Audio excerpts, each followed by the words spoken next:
Shri Swami Samarth daily ब्लॉगचा हा आहे दिवस 43वा.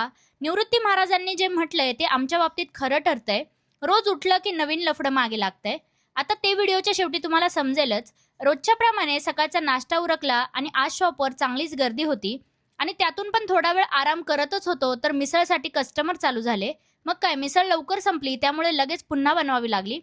अचानक मिसळ संपल्यामुळे पुढील मिसळ तयार होईपर्यंत कस्टमरला 15 मिनिटं वेट करावं लागलं. संध्याकाळी शॉपवर आलो तर पूर्ण स्टॉलला करंट आला होता. एक्झॉस्ट फॅन खराब झाला होता आणि तो रिपेअर होणं अवघड होतं, त्यामुळे लगेच नवीन घ्यावा लागला.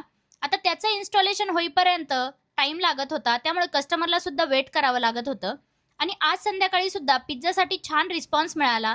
नेहमीच्या टार्गेटपेक्षा जास्त पिझ्झा सेल झाले आणि थालीपीठसाठी तर तुम्ही छान रिस्पॉन्स देतच आहात. त्याबद्दल खूप खूप थँक्यू आणि खूप सारं प्रेम तुम्हाला सर्वांना.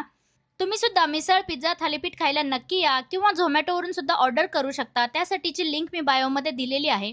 मग आजचा व्हिडिओ आवडला असेल तर लाईक शेअर नक्की करा. फॉलो करायला अजिबात विसरू नका. कमेंटमध्ये श्री स्वामी समर्थ नक्की लिहा.